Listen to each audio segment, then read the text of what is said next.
I want to welcome everyone to the Creatives Roundtable. I'm Nancy Russo. For those of you who are new here, the Creatives Roundtable is an accountability group and creative community that meets monthly in online groups of 6 to help you with the business side of your creative business by breaking your goals into bite-sized tasks that are manageable, talking through hot topics, and getting feedback from one another. Registration is open through December 15th for 2021, and we have 2 spots left. We have accountability groups as well as a closed Facebook and Slack community, although Facebook is growing away after June. This is where conversations take place daily about work events, questions and answers like what color are your office walls, what printer do you recommend, how do you animate a GIF. I am too busy for this job, who has time for it? Once a month, we have these CR 60-minute events with special speakers, which are free to our accountability group members and 50% off for our Facebook and Slack members.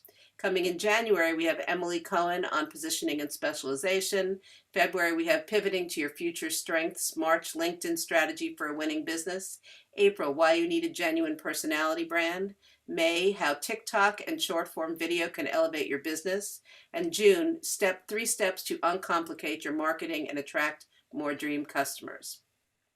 I'm happy to welcome Ilise, who is my marketing coach. She's the founder of the marketing-mentor.com.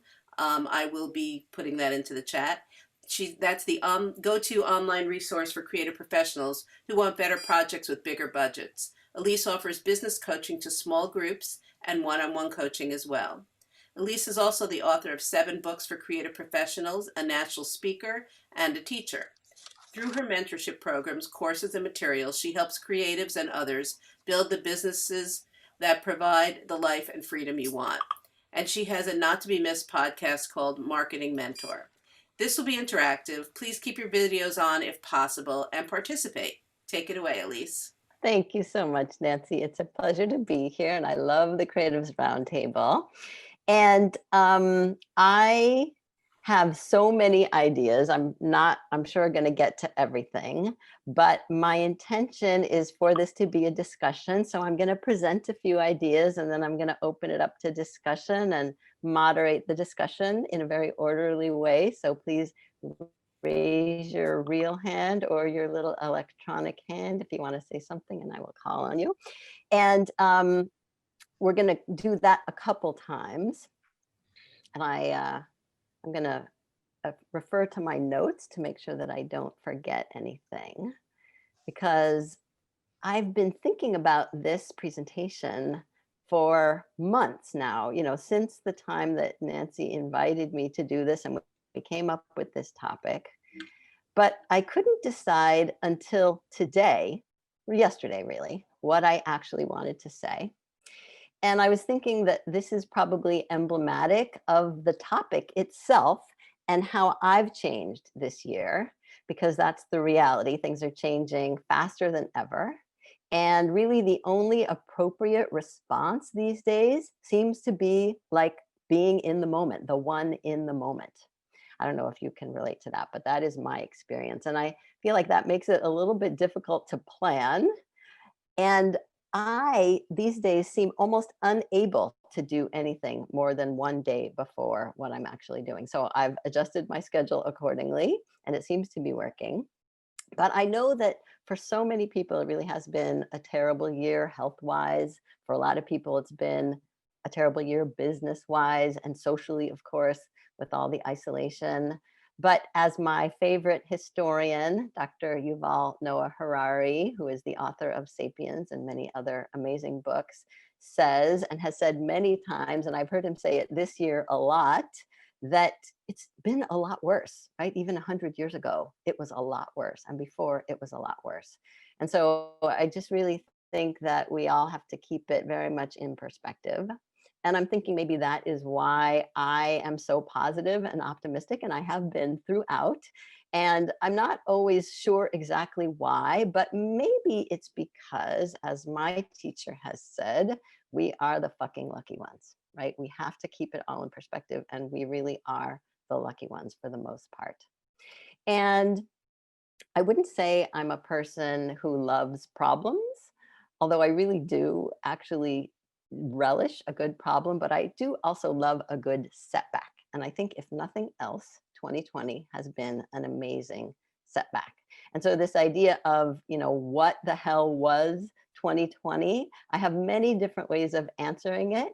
But my first answer is it was an amazing setback. And I also think that setbacks, especially amazing ones, are gifts. And so 2020 really has, and I was trying to decide, should I say it in the past tense or the present tense, is still, I think, a gift for a lot of people in a lot of different ways, which isn't to say that it's all good, but I really think that it has been a gift, and it could even be a gift for a lot of people.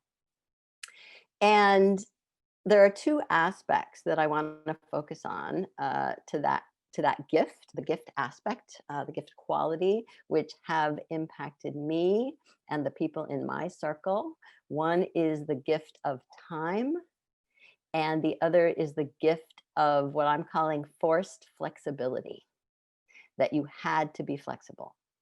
If you didn't make it, basically. So the idea of forced flexibility first, this idea of pivoting, the word pivot came up a lot. And I did notice that if you were able to shift easily and quickly, and if you were able to find where the needs were and serve them, you did better than all those, especially large corporations, who were not in a position to shift or pivot. And I think the pivoting isn't stopping. In fact, I think, as I said, things definitely keep changing, and I don't see any stopping of that. It will definitely continue.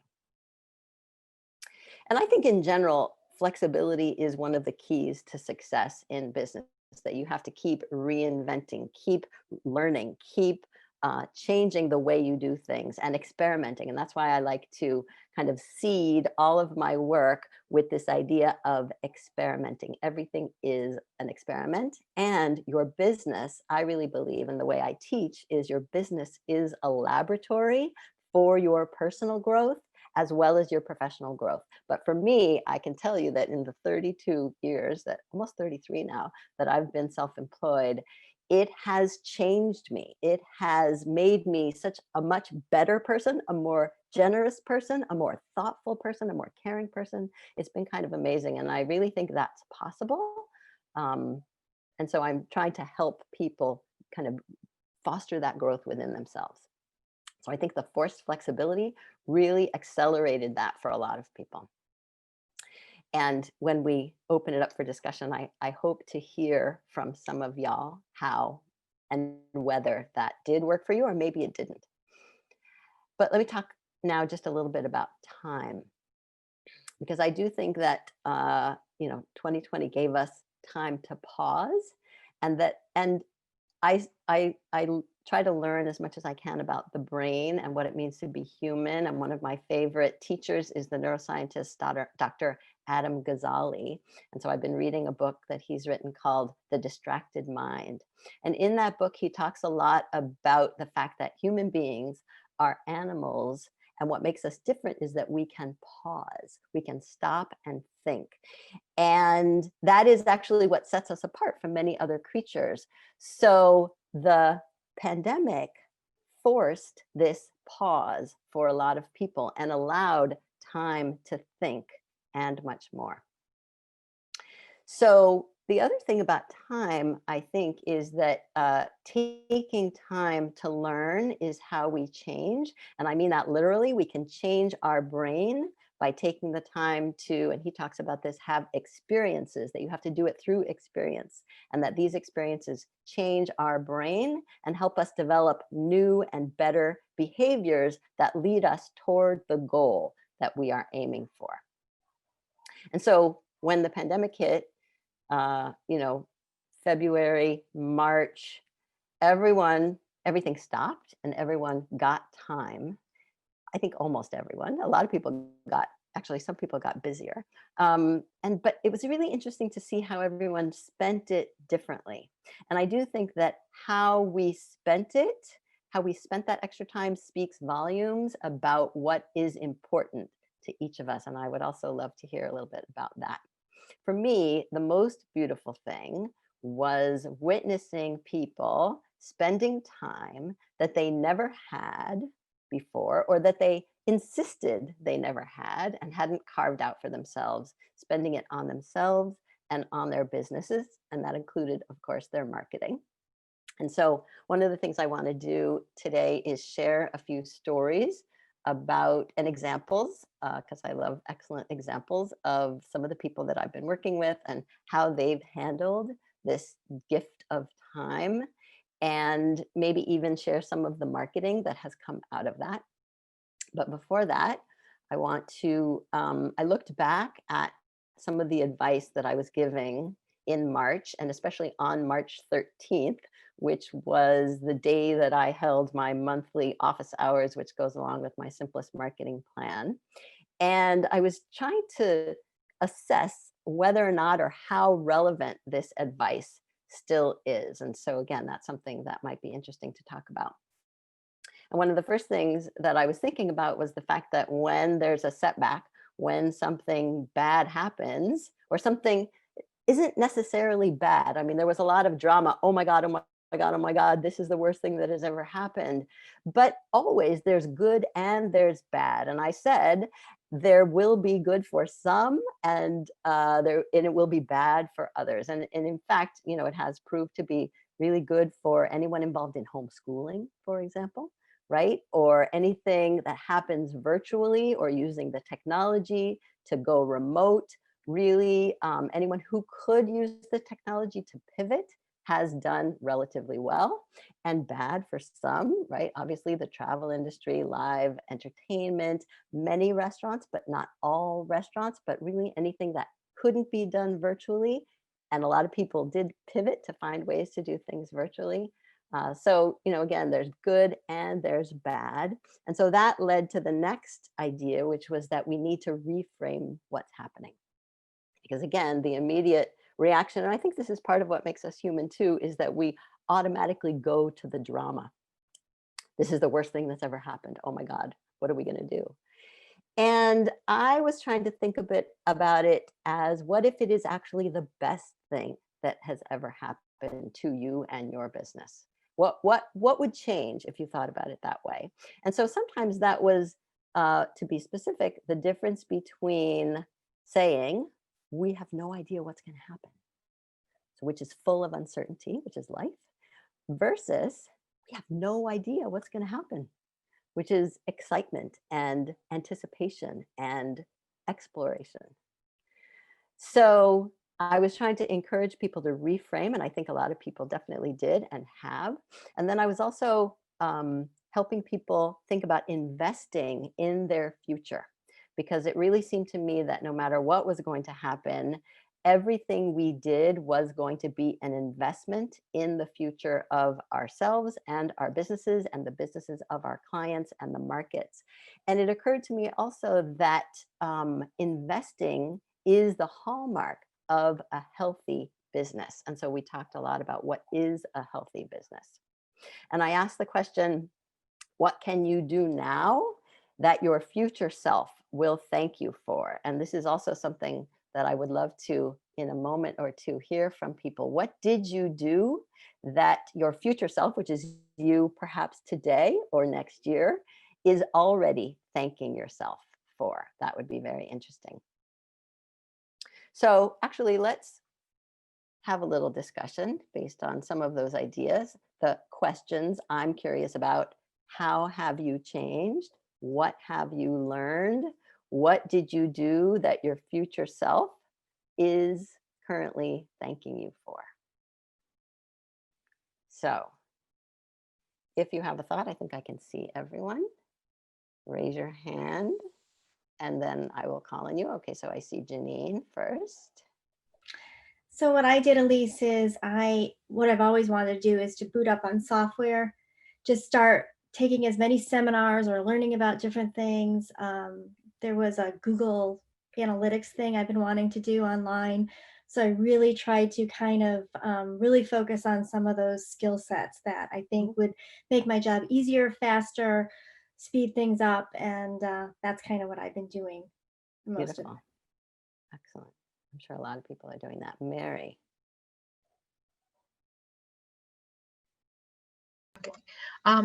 So previously I've been working for nonprofits and focused on arts and culture, museums, and nonprofits. And I thought that's really where my niche was, that's where my experience was, and that's where I had to stay. Mm. But then opportunities came along to branch out into doing what I do for some small businesses that were launching here in Savannah. And so I had never really thought about doing that, but again, what you were saying, you have to kind of be open to things. Mhm. And that's been a new experience. It's a growing experience. It's a learning experience.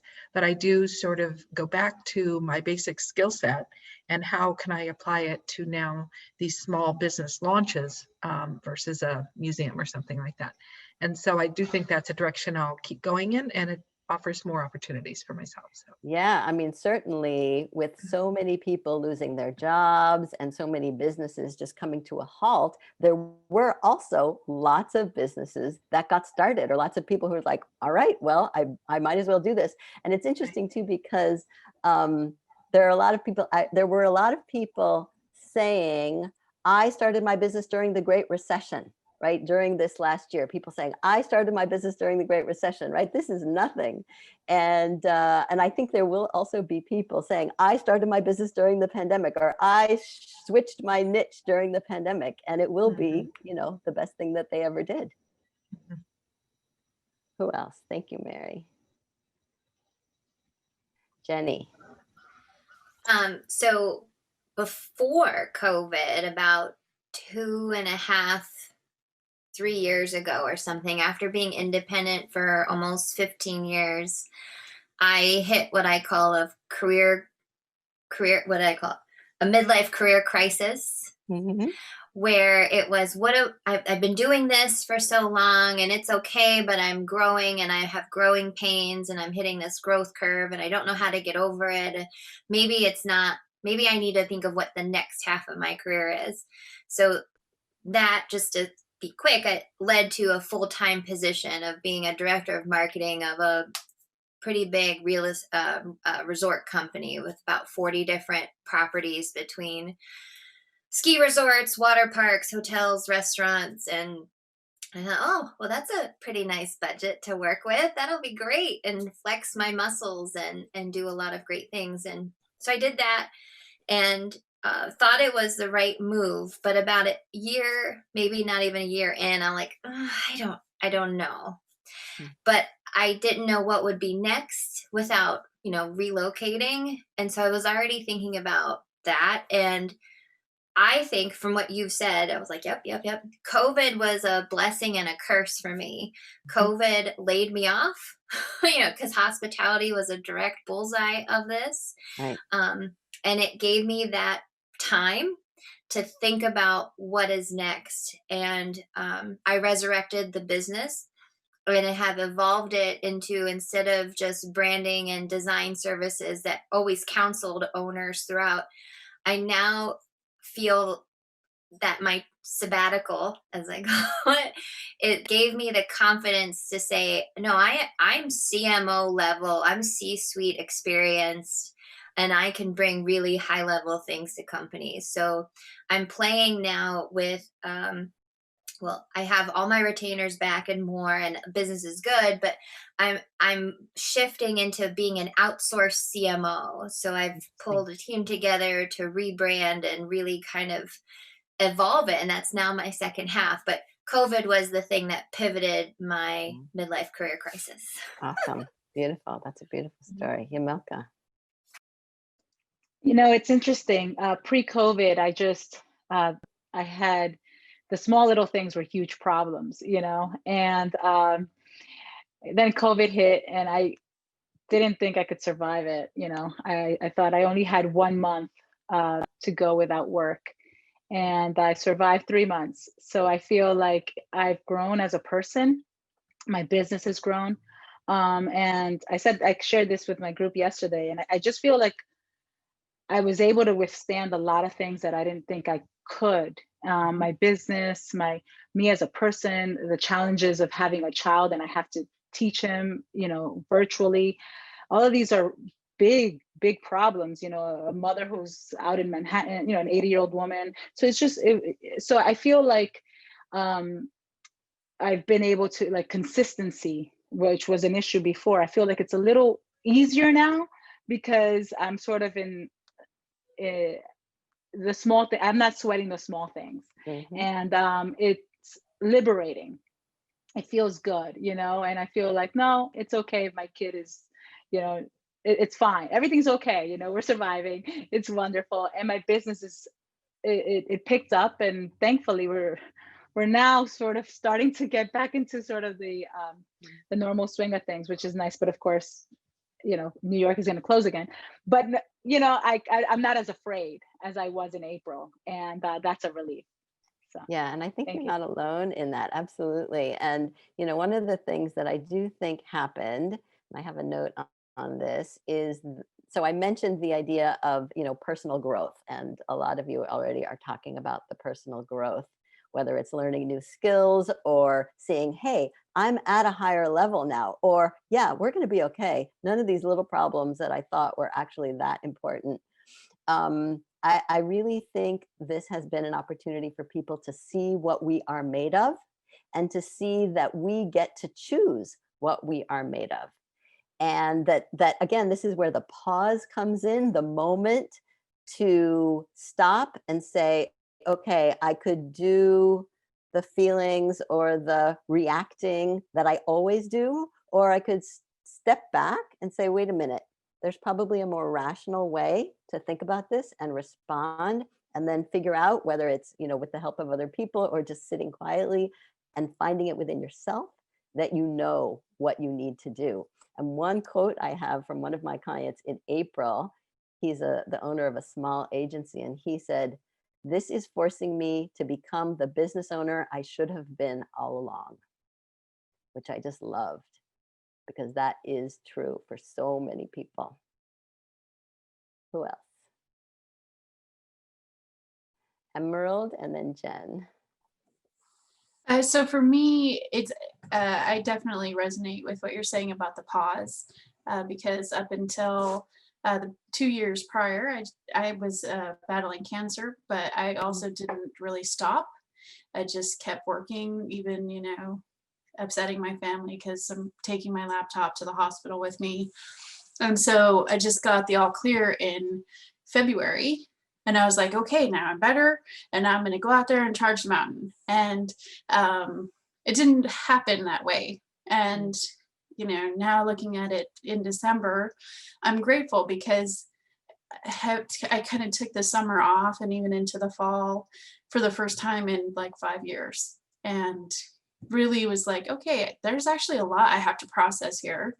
And regroup and give myself a chance to breathe and heal. And now in December, I'm like, okay, yeah, I'm looking at my business in a different way, and I'm,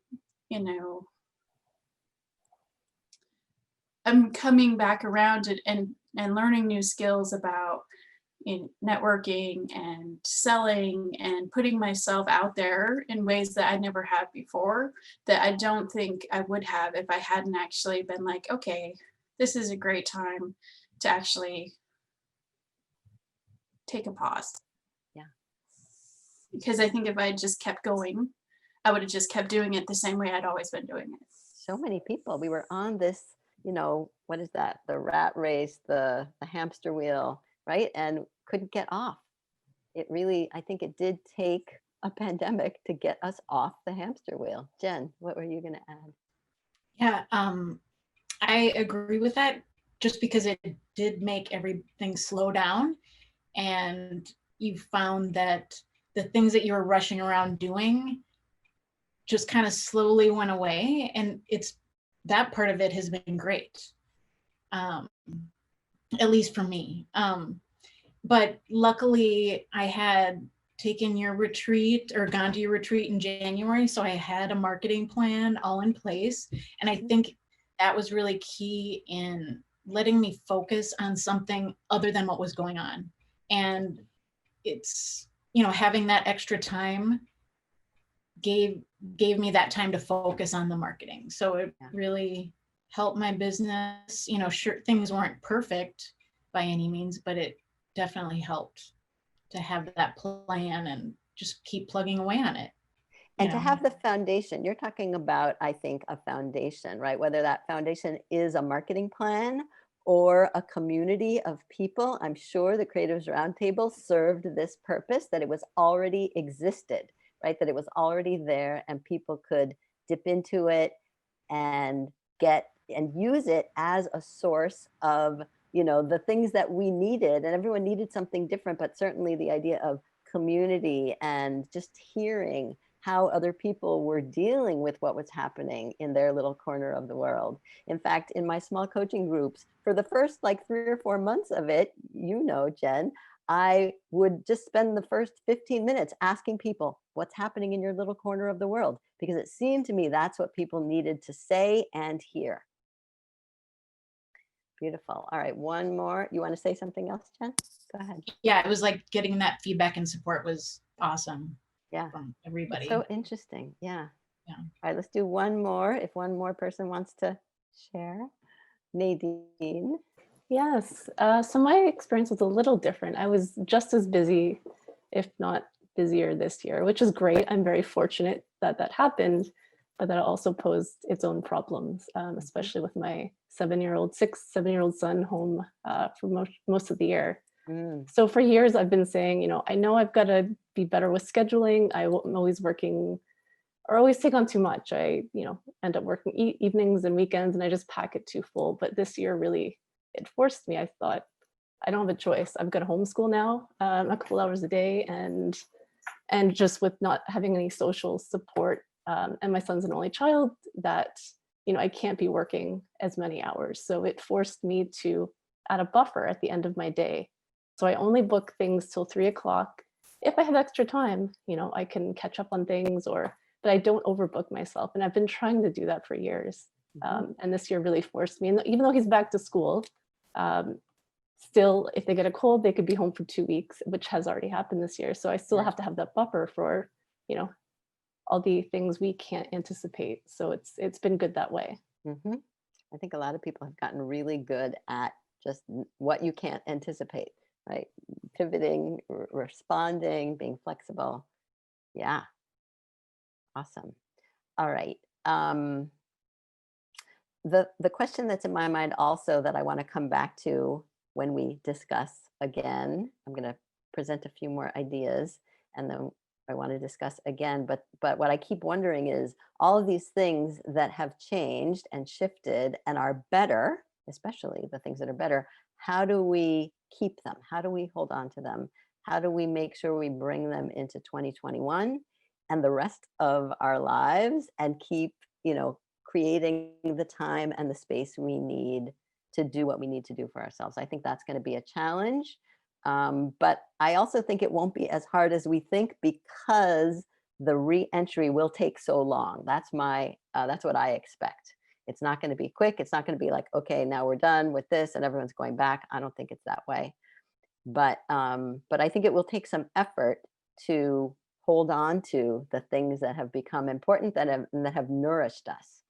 So just be thinking about that for the next little discussion. So now I want to tell you about some of the people that I've been working with. I'm not going to name any names, but I'm not hiding them either. So some of you may know who I'm talking about. But I kind of categorize them into the lucky ones and the not so lucky ones. The lucky ones include a copywriter, but I'm sure there are people who fit this description as well. This copywriter specializes in the transportation and logistics industries, and that was and is an industry that did almost all of its marketing through trade shows. And so when the trade shows stopped, all of that travel budget got reallocated to content marketing. And so he has been busier than ever because of that. And also because he already had a foothold. He had already spent 2 years, going to those events and meeting those people. And so I really think that if we did have traction in something with a client, it didn't last. It went away. It faded away very easily. But the things that we did have traction with it was almost like they got reinforced, or the connections were strengthened. That's what I saw. So there was that. So in a way, the question is, what other industries or companies had their travel budgets reallocated to something else, whether it's the thing that you're doing or something that you could start doing, right? There's still time to think about it that way. I also have a client who is a book designer, and she specializes in people who self-publish, who want to self-publish. And she had excellent SEO. And so she's been busier than ever this year, just being found on Google, because all those people had all that time to finally write their book. And her website basically says, you've written the book, now what? And so she, has stopped taking new clients because she's too busy at this point. So those are just a few of the lucky ones, right? People where the market reallocated the budget to you, and people who are benefiting from other people having the time. Then there are the not so lucky ones. And that includes, I will name Terry Trespicio, a good friend of mine who is a public speaker, basically. And she's talked about this publicly, so that's why I'm sharing it publicly. But she, in March, lost 90% of her paid gigs. And some of them she had been prepaid for, so she had to give the money back. That must have hurt. And she described in a conversation how she spent, a day or two on the couch crying at first, but then was like, it was interesting too, because she said, she's not crying for herself, right? No one's there to see her cry. Okay, I don't need to cry anymore then. I'm gonna do something else. And she basically pivoted, she reframed it, and she said to herself, how is this an opportunity instead of a disaster? And her own shift, her own pivot was to put on her own online events, which she is doing and has been doing and is making more money. And the image, she's kind of a master of metaphor. And the metaphor that she used about what happened was, she said, I was thrown out of a car, but I just kept rolling. And I love that.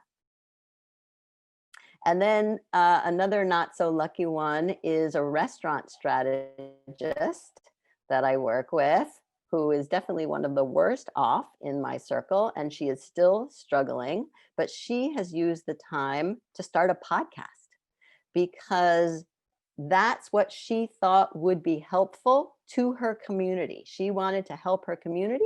She's in a position, she got some of the, I think some of the PPP money, and, started putting on a podcast, interviewing people. She's using what I call the interview strategy, where she's reaching out to prospects, people who are doing something well and could probably use her help to do it better, and interviewing them on her show and getting to know them in a very low key, low pressure way. And none of those have converted into actual customers yet, but that is part of the strategy that she's using. And I think, one of the things she was telling me, which is interesting, is that the assumption is that the restaurant business is, bad, totally bad. But she said 25% of the restaurants who have been able to use technology to pivot are actually expanding and growing and doing better. So there is opportunity there. It's easy to see things as totally black and white, but I really don't think they're that way. Another client, also in the restaurant industry, she had a staff of 4 people. So she had no choice but to do something and to figure out something that worked. And so what she did was she expanded her niche, and she connected with food manufacturers who had lost their retail outlet, basically, and now needed to go directly to the customers, and did not have the packaging, and did not have the website, and did not have the system in place. And so she has pivoted, expanded to, what we might call an ancillary market, an expansion of her market.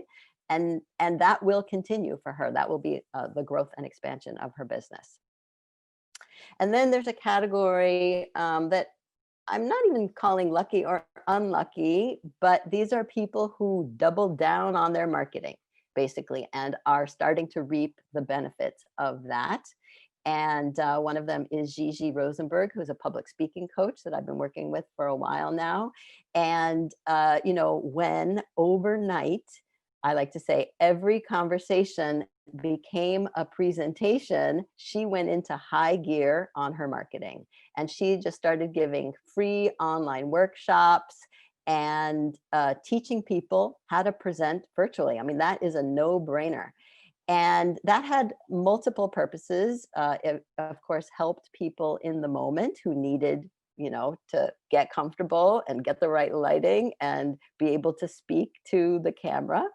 But it also kept her really busy, which she needed. And that's kind of an interesting point also, I think, that when we have time, it's easy to get depressed and get down and start, you know, kind of spinning out of control in our heads. And so just even this idea of doubling down on the marketing without seeing the fruit of it immediately, which is a very tricky thing to do, but some people were able to do that. And now I have to say, she is starting to reap the rewards of all that marketing and presenting that she did, because she got all those people on her list and now she stays in touch with them with her newsletter, and now they are coming back to her for work.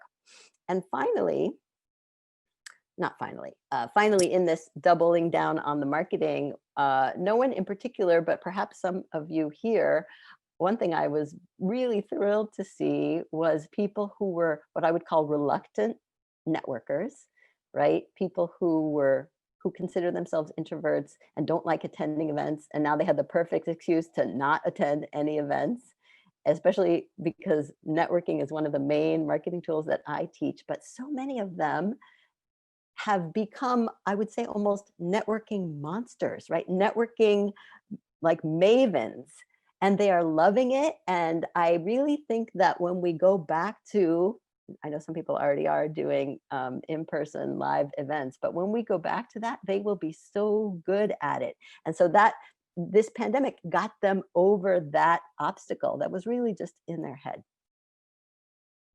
And then I just want to give two examples, and then again, open it up for questions and comments about two people for whom this really was the best thing that ever happened to them personally and to their business, and that they have been able to, or in the process of resetting and rethinking their whole business and their whole life. And one is a designer who had a part-time job for a long time because she needed the health insurance, and she had been planning and preparing and trying to quit that job for so long. And of course, she got laid off. And that was the best thing that ever happened to her, because that time that she was spending got reallocated to her marketing. And now she is 100% self-sufficient and busier and more productive, and need I say happier than she's ever been before. And so she really is on her way now to building a very profitable business. So thanks, pandemic. And finally, a presentation designer who not only did PowerPoint, but also would go on site for live events for years and years and years. Big live events, you know, that means like working 24 hours at a time overnight for several days, not sleeping. And she was just getting too old for that and was dying to stop. She was trying to stop and she couldn't. But then everything stopped and she got her wish. And we were talking about this last week, and I said, so now what? And I just want to read to you what she said to me because it was so beautiful. She said, it was really scary and much needed, but now that I'm on the other side of it, it was kind of magical. And I'm not sure, she still doesn't know what's coming next, but I'm not feeling as panicky about it. And I wondered, why not? And she said, well, I know that it won't help or do any good. I know that for sure. And she said, something in my brain just clicked into, it's going to be okay. It's kind of like what Yamilka was saying, right? It's going to be okay. And she said, I don't know if my business will make it, but I'm not freaking out about it. I'm not sure how, but I got to this shift in understanding. And this is a beautiful thing too. She said, I got to this shift in understanding that I do have value. simply from my years of experience and maturity and how I think. And I was so focused on my value being what I was producing and what I was delivering, the deliverable. And I realize now that's not where my value is. I have enough money in the bank right now. She also got some of the PPP loans and money that was available. And she says, that's exciting. I know something will come in between now and then. And there are a lot of tools available that I haven't been using, and it's time to start using them. She said, I'm ready for action. I know what I want my business and my life to be. I know how to do this, and I'm going to do it. And that is just very moving for me to be able to be part of that and to witness that. So I'm going to stop there and open again to discussion. And the question could be, respond to anything that I've said or that anyone else has said, but also how will you take what you've learned and what you've changed into the new year and the rest of your life?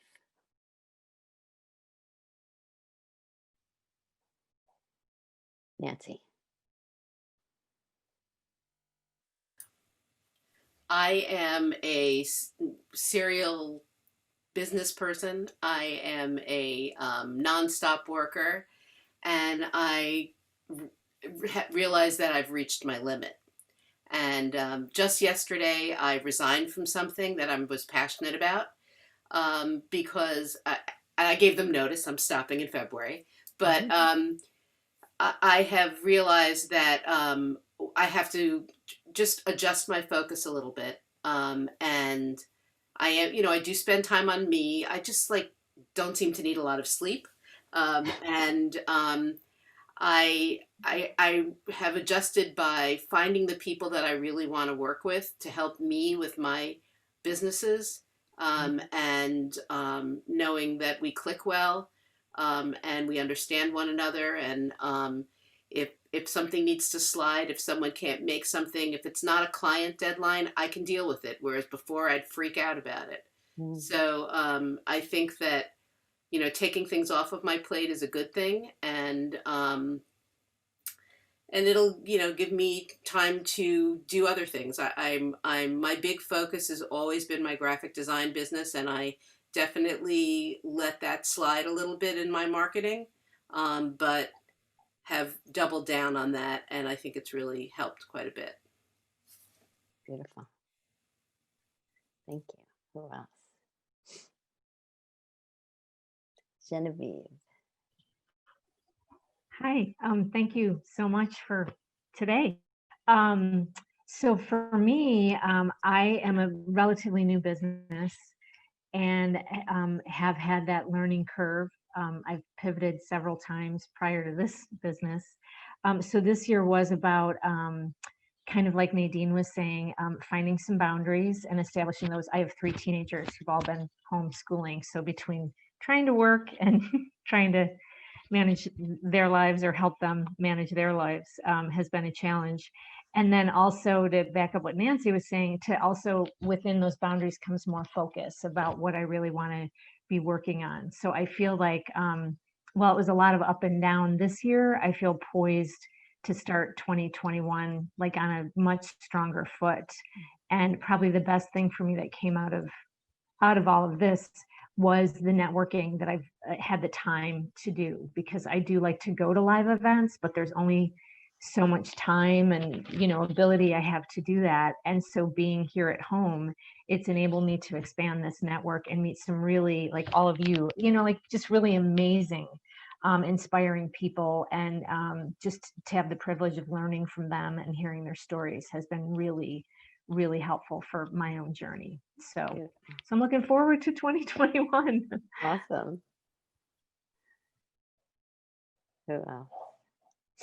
I see Lydia. Hello, Lydia. Good to see you. Hi. Hello.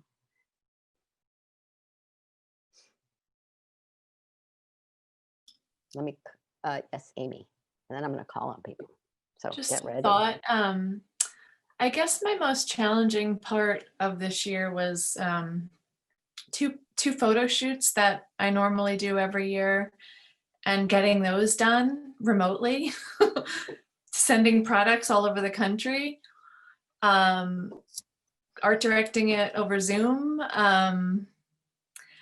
And I think in the beginning of both of them, you know, just working with the client, we both kind of didn't know how it was going to go or if it was going to work. But it was sort of that, I guess, like sense of teamwork. Oops, I'm frozen. But we can hear just you. a sense of teamwork, and we got it done and it was fine. And I think just knowing that, like, it's going to get done and it's going to be fine and it's going to work, you know, and just sort of having that confidence. And I think by being able to do those projects remotely, it sort of gave me new skills to be able to do that and to be able to offer that going forward. Yeah. Yeah, because I mean, I don't think we're going back to a lot of the ways we used to do things, especially that cost money. And now people see, oh, we don't need to spend all that money to get this done. And so I think we're going to have to, you know, emphasize that in our marketing, that we know how to do this. Emma. One big thing for me this whole experience has been finding a balance between personal and business. I think it was really easy in the beginning of quarantine. It was like, oh wow, like we're at home and there's nothing, you know, nothing social to do. So I'm going to, you know, dive right into my business and spend morning to night at my desk. And so I think that taking it from, you know, learning that during this time and taking it into the future of finding a good balance, even at home, between personal life and business will be a learning curve and learning test that I'll always have to work on, but something that I definitely was able to better myself with during this time. Beautiful. I think that goes for a lot of people. Lydia. So for me, one of my goals this year was to do more speaking. And I found that I was actually worried about that, you know, in March, like, oh, geez, I made this goal. And I actually was able to do more speaking just because everything was virtual. So it didn't matter, you know, what time of day it was. Like usually I'm limited just to daytime because of the kids' schedules. And then I also started applying to speak at all these conferences that I had always kind of thought about, but was like, oh, I don't know. Can I do that? Can I afford to travel there? And now I'm just like, why not? Like, I feel like I have this confidence of like, you know what? It's virtual. If I get picked, I can make it work. So that's been amazing. Like the boost in confidence for speaking.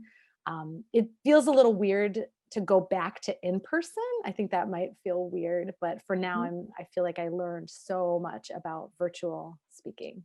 Interesting. And one thing I hear a thread in what almost everyone is saying is a boosting confidence, which is just so interesting, right? That the setback, and I mean, it's interesting, but it makes sense to me also that a setback, when you rise to the occasion, when you see what you're made of, when you say, oh, I can do this. This is not such a big deal, right? We've imagined all sorts of reasons why we can't do what we want to do. And then suddenly, I can do it. I just think And that's I beautiful. feel like after managing 6 months of my kids' remote learning, I can do anything. That was so hard. That's right. Interesting. Yes, Genevieve, and then Crystal. I thought your comments from your last, you know, person who gave you input, I thought it was really valuable that she had come around to realize she was more than what she could offer as a way of services and products. Yeah. Because I do think that, you know, if you can push through that and realize your own self-validation, that is like so much a part of the journey to realize that the validation can't be just external and all just by the business, and realizing that that it's really you that's getting hired in addition to like your, you know, what you can deliver, but it's people want you. So that was a great thing to hear, and it really resonated with me. Beautiful. Good. Thank you for letting me know that. Crystal, talk to us.